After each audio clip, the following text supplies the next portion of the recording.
Ôtez pas tous, bien-aimés frères et sœurs. Je reviens encore sur la thèse de Vital Kamerhe qui a été soutenue devant l'ensemble des représentants du continent africain, soi-disant des parlementaires. Bon, nous savons qu'est-ce qu'un parlementaire en Afrique.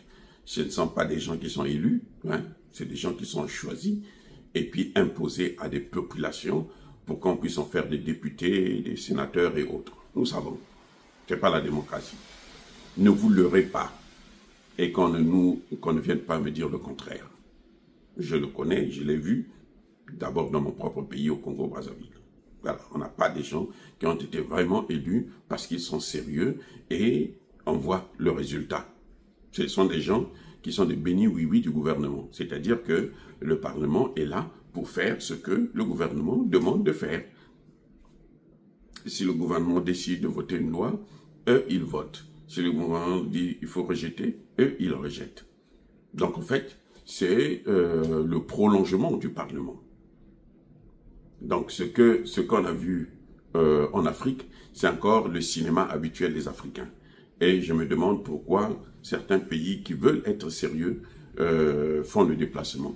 Comme on l'a vu avec Ramaphosa, qui s'est déplacé pour aller rencontrer Paul Kagame. Encore deux mendiants, deux bêtas, deux petits malhonnêtes, hein, des petits fous de l'Afrique.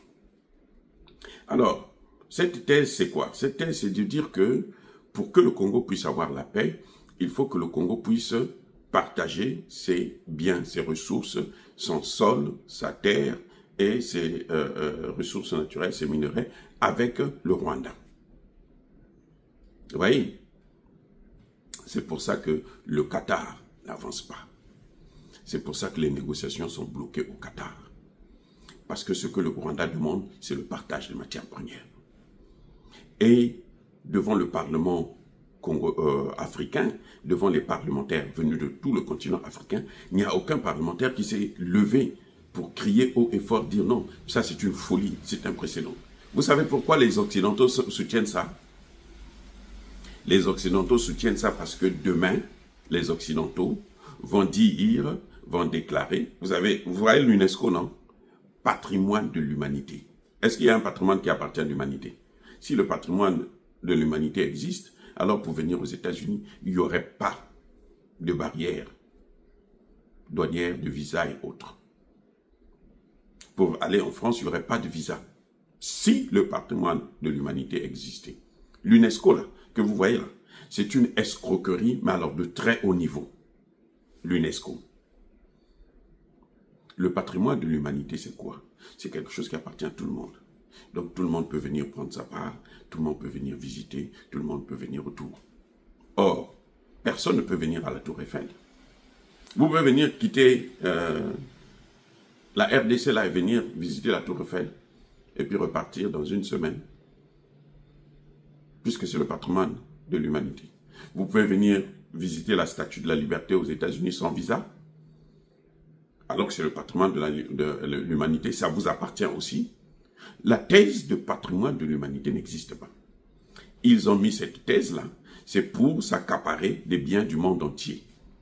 Pour que eux, ils puissent contrôler. Puisque ces institutions-là, ce sont eux qui financent, ce sont eux qui contrôlent. Donc pour contrôler les biens de l'humanité, qu'est-ce qu'on fait? On déclare ça comme étant un patrimoine de l'humanité. Comme ça, si quelqu'un veut faire quelque chose, quoi que ce soit avec ça, il veut par exemple exploiter ce patrimoine-là, c'est l'humanité qui sont entières. C'est ça le mondialiste. En fait, le mondialisme n'a pas commencé seulement hier, avec les hommes, les femmes et autres entre eux. Non, le mondialisme a commencé avec ça. Le gouvernement mondial, c'est ça l'UNESCO. C'est ça l'OMS. Ce sont des institutions qui sont mises pour contrôler le reste du monde. Puisque ce n'est pas nous qui décidons. Les Africains ne décident de rien. Et vous avez nos chefs d'État, les chefs d'État africains, qui sont tellement nuls, pour la plupart. Tellement nuls. Mais c'est-à-dire que je ne peux pas comprendre ça. Ils sont tellement nuls que ce sont les chefs d'État africains qui viennent à l'UNESCO pour dire « Voici tel site, nous devons déclarer ça patrimoine de l'humanité. » Ah bon? Pourquoi? Parce que quand on déclare votre bien patrimoine de l'humanité, l'UNESCO vous donne un peu d'argent pour entretenir ce fameux patrimoine. Mais ce que nous oublions, c'est quoi? C'est que quand on déclare ça patrimoine de l'humanité, en échange, l'UNESCO a un mot à dire. En échange, les grandes puissances qui commandent cette institution ont un mot à dire pour toute exploitation de ce fameux patrimoine de l'humanité. Et voilà une grosse escroquerie que les Africains ont toujours acceptée, que les Africains ont toujours soutenue. C'est comme la francophonie. La francophonie nous amène quoi? Ça nous amène que des problèmes. La francophonie que vous voyez, ça nous amène que des problèmes. Ça permet à la France de s'ingérer dans nos problèmes, de nous imposer à parler que le français. Oui. Maintenant, Emmanuel Macron a tout compris. Lui, il se dit, il a tellement de pouvoir que maintenant, il peut, au nom de la francophonie, prendre une anglophone, mettre à la tête de la francophonie. Comme si, parmi les francophones, il n'y avait pas quelqu'un d'intelligent qui pouvait gérer cette institution. Donc, c'est la même thèse que ce qu'on appelle patrimoine de l'humanité. Et c'est sur cette base-là que Sarkozy a déclaré que le Congo doit partager ses biens avec le Rwanda. Mais pourquoi il ne dit pas que le Congo doit partager ses biens avec le Burundi? Le Rwanda et le Burundi, là, c'est la même terre. Parce que le Rwanda, en fait, c'est une partie du Burundi que les Rwandais, justement, ont pris par la force, comme ils sont en train de vouloir faire avec le Kivu. C'est pour ça que quand je vois du Vital Kamerhe soutenir une telle thèse, je dis ce type est fou. Ou il n'est pas congolais, ou il est complètement fou. Il est dingue. Eh oui. Patrimoine de l'humanité, ça ne veut absolument rien dire. C'est un mot creux. C'est vague. C'est juste un système de contrôle qu'on met en place. Un autre système de contrôle plus sophistiqué d'ailleurs. Qui est accepté par les propriétaires des biens auxquels on déclare patrimoine de l'humanité. Vous avez vu comment les Africains, nous les Noirs, nous avons perdu les pyramides d'Égypte. Comme ça, patrimoine de l'humanité. Aujourd'hui, un Noir ne peut plus aller en Égypte, aller voir l'œuvre de ses ancêtres, au nom du patrimoine de l'humanité. C'est plus possible. Pour aller, il faut demander à l'Égypte un visa, on va te contrôler, on va savoir qu'est-ce que tu viens faire. Alors tu peux venir te recueillir devant l'œuvre de tes ancêtres et recevoir des bénédictions. Vous croyez que les bénédictions, ça vient d'où? Comment Dieu peut nous bénir? Si ce qu'il nous donne, on prend, on partage. Comment Dieu peut vous bénir? Ce qu'il vous donne, là, vous prenez, vous donnez aux autres. Et puis demain, vous demandez à Dieu encore, nous avons faim.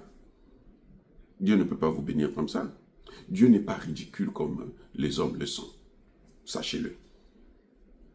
Donc, les Congolais doivent ouvrir les yeux pour sanctionner, mais alors durement, des gens comme les Ambongo, des gens comme les Kamerhe, des gens comme cette classe politique bidon, cette classe politique pourrie qui n'a jamais rien. Ils étaient au pouvoir. Hein.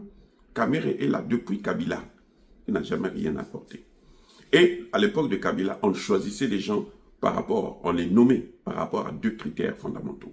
Soit vous êtes Rwandais d'origine, soit vous avez accepté de travailler pour le Rwanda. Et travailler pour le Rwanda, c'est travailler pour l'Occident, puisque le Rwanda a toujours été soutenu par l'Occident, à commencer par les États-Unis d'Amérique eux-mêmes. Soyez bénis.